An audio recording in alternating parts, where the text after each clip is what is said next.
Bonjour à tous, je vous retrouve pour une nouvelle vidéo de la semaine et cette fois-ci je vous propose de découvrir un plat aux notes asiatiques. Vous savez que ça c'est mon petit coup de cœur et puis bon en début d'année on va déjà tout doucement réfléchir aux idées pour fêter le nouvel an chinois du mois de février. Je vous propose tout simplement une recette de cookie doux. C'est du riz au bœuf et brocoli. Cette recette est issue d'une collection Escapade en Asie qui est sortie au mois de novembre et qui est une collection exclusive TM6. Alors désolé pour les modèles TM31 et TM5, c'est vrai que celle-ci est spécifique au TM6, mais j'avais tout de même envie de vous la faire découvrir, puisque dans ce mode-là, on va utiliser la haute température et le mode rice cooker pour le mode cuisson du riz. Donc je trouve que c'est quand même une recette qui est intéressante pour utiliser ces nouveaux modes de cuisson qui sont exclusivement présents sur le TM6. Donc voilà, la recette c'est riz au bœuf brocoli. Donc on va commencer à cuisiner la recette. Donc on nous demande de mettre un récipient sur le bol. Donc moi j'ai déjà mis mon riz à l'intérieur. On nous demande de peser 250 g de riz au jasmin. Donc moi j'ai du riz complet ou du riz taille, vous suivez en fonction du riz que vous possédez. On nous demande de recouvrir complètement d'eau. Voilà, là j'ai tout simplement donc recouvert mon riz comme indiqué sur la plateforme, donc 2 cm au-dessus du niveau du riz et de le laisser tremper pendant 20 minutes. C'est parti. Et donc à partir de là, on va démarrer la recette pour la partie rissolage. Donc là, je vais faire la tarte puisque je viens de retirer le couvercle.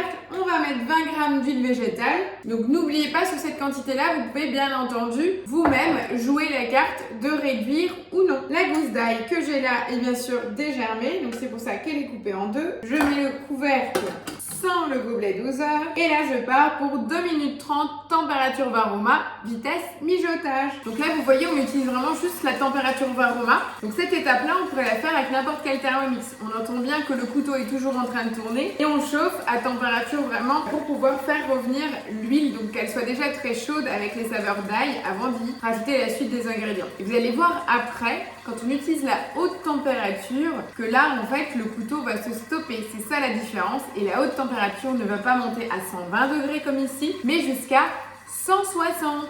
C'est ça la différence. Voilà, les 2 minutes 30 viennent de se finir. Là, j'ai mon huile qui est vraiment très chaude. Et pourquoi donc? Puisqu'on va rajouter maintenant les 250 g de lanière de bœuf. Donc, on nous préconise de bien le sécher avec un papier absorbant. Donc là, c'est surtout aussi avec le principe, si vous avez de la viande qui sort du congélateur et qui tire beaucoup plus d'eau, pensez à bien la sécher tout simplement pour que le côté saisi fonctionne nettement mieux que si on avait de l'eau du sang. Et là, je veille à bien répartir mes morceaux de viande tout autour du couteau. Donc là, il nous demande bien en fait justement de répartir uniformément. Je remets mon couvercle sans le gobelet doseur et là, je vais venir ajouter le couvercle anti-projection spécifique donc au mode haute température du TM6. Donc je valide bien sur l'écran que je l'ai ajouté et là, je vais enclencher. On part pour 7 minutes 30 en température max et là, vous voyez les petites vagues. C'est vraiment le côté très chaud de la haute température. Donc là, vous entendez au départ, ça touille vraiment tout doucement au ralenti, un quart de tour. Voilà, les 7 minutes 30 de saisie de la viande viennent de se finir. On va ajouter au mélange de la viande rissolée, là vous voyez bien mes lanières de bœuf qui ont coloré. À ce mélange-là, on va rajouter 50 g d'eau. On remet le couvercle, mais cette fois avec le gobelet doseur. 2 minutes, température varoma, vitesse 1. Donc là, c'est vraiment en fait pour récupérer l'ensemble des sucs développés par la viande. Donc pendant ce temps-là, on nous demande d'égoutter le riz. Je vous rappelle qu'on l'avait fait tremper. Donc ça, c'est vraiment important parce que ça permet d'avoir une cuisson optimale de votre riz. Donc pour cela, j'ai repris un nouveau saladier, le panier de cuisson. Et là, je vais tout simplement transvaser mon riz qui a trempé dans le panier. Voilà. Donc là, on a un beau jus brun. Ça sent très bon. J'ai hâte de pouvoir passer à la dégustation. Donc là, on nous demande de retirer la gousse d'ail du fond du bol pour l'écraser côté plat, puis la remettre dans le bol. Donc là, c'est en l'occurrence si vous l'aviez laissée entière. Moi, je l'avais déjà coupée, donc là, elle est toute petite. Je ne vais pas faire cette étape. Je vais rajouter donc le riz égoutté. Je vais rajouter 150 g de brocoli, donc c'est vraiment des petits bouquets, ou même, sinon, je les ai même coupés en deux pour garder des petites têtes. 380 g d'eau. La sauce soja.